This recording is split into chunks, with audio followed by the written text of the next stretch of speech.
ഏവർക്കും വിൽസൺസ് വേൾഡിലേക്ക് സ്വാഗതം. സുഹൃത്തുക്കളെ, കഴിഞ്ഞ ദിവസം മുംബൈയിലെ പ്രശസ്തമായ ജഹാംഗീർ ആർട്ട് ഗാലറിയിൽ കേരളത്തിൽ നിന്നുള്ള കുറേ ചിത്രകാരന്മാർ നടത്തിയ ചിത്ര പ്രദർശനത്തിൻ്റെ ഒന്നാം ഭാഗം വീഡിയോ ഇവിടെ കാണിച്ചിരുന്നു. അതിൻ്റെ രണ്ടാം ഭാഗം വീഡിയോ ആണ് ഇന്നിവിടെ പോസ്റ്റ് ചെയ്യുന്നത്. ഇപ്പോൾ ഇവിടെ കാണുന്ന ഈ ചിത്രങ്ങൾ ജഹാംഗീർ ആർട്ട് ഗാലറിയുടെ പുറത്ത് വഴിയോരത്ത് വിൽക്കുവാൻ വേണ്ടി വെച്ചിരിക്കുന്ന ചിത്രങ്ങളാണ്. അവിടെ ഇങ്ങനെ 100 കണക്കിന് ചിത്രങ്ങൾ സാധാരണ വിലയ്ക്ക് വിൽക്കുവാൻ വെച്ചിട്ടുണ്ട് എന്ന കാര്യം ഞാൻ ഓർമ്മിപ്പിക്കുന്നു. ഈ ചാനൽ സബ്സ്ക്രൈബ് ചെയ്ത് അടുത്തുള്ള ബെൽ ബട്ടൺ അമർത്തണമെന്ന് അഭ്യർത്ഥിക്കുന്നു.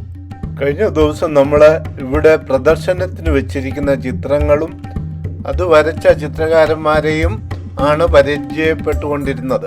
ഇപ്പോഴിനിയും അതിൻ്റെ ബാക്കി ചിത്രങ്ങൾ കാണാം. ചിത്രകാരന്മാർ ഇവിടെ വേദിയിലുള്ളവരെ നമുക്ക് പരിചയപ്പെടുകയും കൂടി ചെയ്യാം. ആളിവിടെ ഉണ്ടല്ലേ? ഇത് വരച്ച ആള് പ്രിയ പുറത്തു പോയിട്ടാണ്. ഇപ്പം തന്നെ പോവോ? ഞങ്ങള് ഇനിയിപ്പം ഗേറ്റ് ഓഫ് ഇന്ത്യയിലോട്ട് പോവുകയാണ്. ഇതൊരു ശരിക്കും പറഞ്ഞാൽ എന്തോ മ്യൂറലിൻ്റെ ഒരു കണക്റ്റഡ് ആണ്. പക്ഷെ നല്ല ഒരു പ്രത്യേക രീതിയിൽ ഈ നേച്ചറിനെ സമീപിക്കുന്ന ഒരു സംഗതിയാണ്. ഇത് ശരിക്കും മ്യൂറലിൻ്റെ ഒരു സ്വഭാവത്തിനകത്ത്, പക്ഷെ അത് മ്യൂറൽ അല്ല, ശരി ഒരു കണ്ടംപററി ആർട്ട് തന്നെയാണ്. അദ്ദേഹത്തിന് എനിക്ക് തോന്നുന്നത് ഏറ്റവും ഇഷ്ടമുള്ള ബേർഡ് തത്തയാന്ന് തോന്നുന്നു. 2 ചിത്രങ്ങളിലും തത്തയുടെ മനോഹരമായ പടമുണ്ട്. ഇത് ആരാ വരച്ച ആളുടെ പേരെന്താ? പ്രിയ. എന്തായാലും പിന്നെ ഒരു വ്യത്യസ്തതയുണ്ട് കേട്ടോ ഈ പിക്ചറിന്. തീർച്ചയായിട്ടും ആൾക്കാർ ഇഷ്ടപ്പെടുന്ന ഒരു ഇതുണ്ട്. ഇനിയും അടുത്ത ഇതാരാ വരച്ച? ഇതിന്റെ ആളിവിടെ ഉണ്ടോ? ഇല്ല അല്ലേ? ഒന്ന് സാറൊന്ന് വിശദീകരിച്ച് ഇത് ആളിനെ പറ്റി ഒന്ന് പറഞ്ഞു. ഏതായാലും ഞാൻ ഇങ്ങോട്ട് എറണാകുളത്താണ് പുള്ളി ജീവിക്കുന്നത്. ഇത് ശരിക്കും പറഞ്ഞു കഴിഞ്ഞാൽ പ്രകൃതിയാണ്. ഇതിനകത്ത് ഒരുപാട് ചിത്രങ്ങൾ അങ്ങനെ ഈ നേച്ചറുമായിട്ട് ബന്ധപ്പെട്ടതാണ്. ഇത് മോസ്റ്റ്ലി ഇവിടുത്തെ നേച്ചറുമായിട്ട് ബന്ധപ്പെട്ട പടങ്ങളാണ് ഇവിടെ കൂടുതൽ. പ്രത്യേകിച്ച് ഈ ആധുനികതയുടെ അതിപ്രസരത ഇല്ല. ഈ മനസ്സിന്റെ വിഭ്രാന്തികളുടെ പടങ്ങളൊക്കെ കുറവാണ്. ഇയാളും ഇവിടെ ഇല്ലല്ലേ? ഇത് രണ്ടും 2 ആൾക്കാരല്ലേ? ഈ ഡയറി പിക്ചർ പക്ഷെ ഇതെന്തായാലും ഒരു ശ്രദ്ധിക്കുന്ന പടം തന്നെ കാണുന്നത്. കോഴികളുടെയും പിന്നെ ആ ഒരു ഡയറി പേജുകളിലെ ഇതാരുടെ? മനോജ് നാരായണ. ആ, ഇതെല്ലാം ഒരാടെയാണോ? പിക്ചറായിട്ട് അല്ലേ? എന്താ പേര്? ഉറക്കം പറഞ്ഞാൽ ഇതിലൊക്കെ ജെയിൻ. കണ്ണൂര്. മാഡം ഇത് പിടിച്ചിട്ട് ഇത് ജനങ്ങളൊക്കെ കേൾക്കേണ്ടത്, അതുകൊണ്ട് ഇച്ചിരി ഉറക്കം പറ. കണ്ണൂർ ജില്ലയിലെ ഇരിട്ടിയിൽ നിന്നാണ് വരുന്നത്. ഓക്കെ. ഗ്രാഫിക് ഡിസൈനറും ആർട്ടിസ്റ്റുമാണ്. പ്രൊഫഷണലി ഗ്രാഫിക് ഡിസൈനറാണ്. Okay okay. Art and design എന്നൊരു സ്ഥാപനമുണ്ട് ഇവിടെ കണ്ണൂരുണ്ട്. പേരാവൂര്. ആ സ്ഥാപനത്തിന്റെ പേരെന്താ? Art and designer. നല്ല പേരാ. അപ്പം ഈ 2 ചിത്രമാണ് മാഡത്തിൻ്റെതായിട്ടുള്ളത്. 2ഉം പ്രകൃതിയും പക്ഷികളുമാണ് മെയിന്.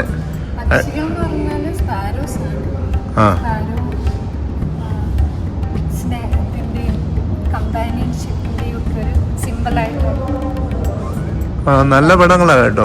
സാധാരണ രീതിയിൽ വലിയ അവ്യക്തതകളൊന്നും ഇല്ലാതെ വ്യക്തമാക്കിയ ഒരു മോശമായ പടമാണെന്ന് പറഞ്ഞാണ്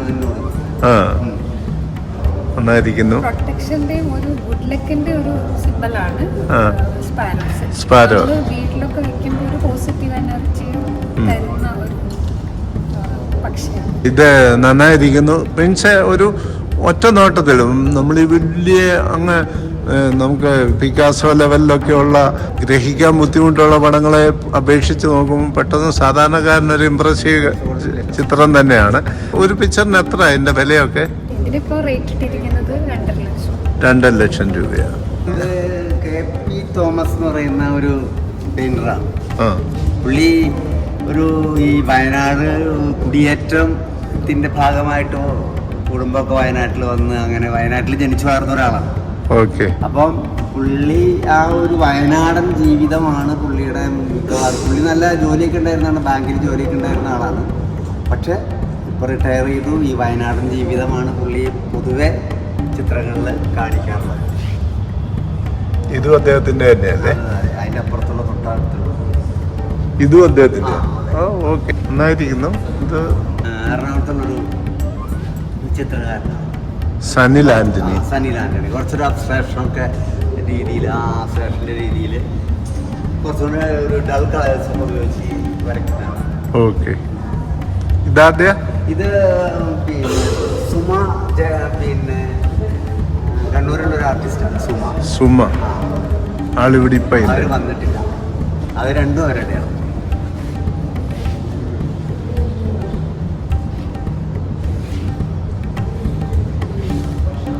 ഇത് ബിജു എന്ന് പറയുന്നൊരു ബിജു എം ആർ, എറണാകുളത്തുള്ള വേറൊരു ആർട്ടിസ്റ്റാണ്.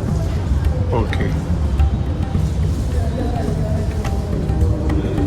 ഇത് ബിജുവിൻ്റെ തന്നെയാണല്ലേ? ഒരു ഗ്രാമീണ കൊയ്ത്തുകാരിയും എല്ലാം നല്ല അതിൻ്റെ പിന്നിലെ അപ്പുറത്തൊരു പോത്തും എല്ലാം വന്നിട്ടുണ്ട്. നെൽക്കതിര് കൊണ്ടുപോകുന്ന തത്തയുമുണ്ട്. ഇത് ഷൈൻ നാരായണൻ.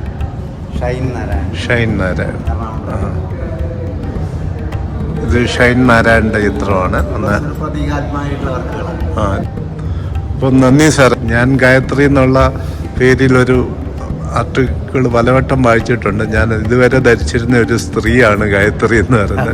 സാറാന്ന് അറിഞ്ഞു, കാരണം നേരിട്ട് കാണാൻ പറ്റിയില്ല. ഞാൻ സമകാലിക മലയാളം വായിക്കുന്ന ആളാണ്. അപ്പം എനിക്ക് തീർച്ചയായിട്ടും ഒരു സന്തോഷമാണ് സാറിനെ പരിചയപ്പെടാൻ പറ്റിയത്. അപ്പം നിങ്ങളെയൊക്കെ പരിചയപ്പെടാൻ സാധിച്ചതിൽ പ്രത്യേക സന്തോഷമുണ്ട്. അത് ശരി. ഓക്കെ, നിങ്ങളുടെ എല്ലാവിധ ആശംസകളും ഭംഗിയായിട്ട് നടക്കട്ടെ. നമ്മുടെ അവർക്ക് സാർ ഇവിടെ കൂടെ പ്രദർശനം സംഘടിപ്പിക്കുന്ന ആളാണ്. അത് ശരി. പക്ഷേ എനിക്ക് എല്ലാം ഓവറോൾ ഇഷ്ടമാണ്. പ്രത്യേകിച്ച് ശശികുമാർ സാറിൻ്റെ മദർ ബോർഡൊക്കെ തകർത്തിട്ടുണ്ട്. മാഡത്തിൻ്റെ സ്പാരോ, അങ്ങനെ എല്ലാവരുടെയും വർക്കുകൾ ആരും ഒട്ടും മോശമല്ല. Okay, thank you very much. Nice meeting. Art ഗാലറിയുടെ മുമ്പിൽ വഴിയോരത്ത് വിൽക്കുവാൻ വെച്ചിരിക്കുന്ന ചിത്രങ്ങൾ കണ്ടുകൊണ്ടാണ് നമ്മളിപ്പോൾ മുന്നോട്ട് നീങ്ങുന്നത്. മുംബൈ നഗരത്തിലെ പ്രശസ്തമായ ആർട്ട് ഗാലറിയാണ് ജഹാംഗീർ ആർട്ട് ഗാലറി. കാലാക്കോടയിൽ മഹാത്മാഗാന്ധി റോഡിൽ എൽഫിൻസ്റ്റൺ കോളേജിന് എതിർവശം ഇത് സ്ഥിതി ചെയ്യുന്നു. 1952 കൊവാസ്ജി ജഹാംഗീർ എന്നയാളാണ് ഇത് സ്ഥാപിച്ചത്. ഈ ആർട്ട് ഗാലറിയിൽ ചിത്രങ്ങൾ പ്രദർശിപ്പിക്കുക എന്നുള്ളത് ഓരോ ചിത്രകാരൻ്റെയും സ്വപ്നമാണ്. മലയാളികൾ ഉൾപ്പെടെ ഇന്ത്യയിലെ എല്ലാ സ്ഥലത്തു നിന്നും ചിത്രകാരന്മാർ ഇവിടെ വന്ന് ചിത്രങ്ങൾ പ്രദർശിപ്പിക്കാറുണ്ട്.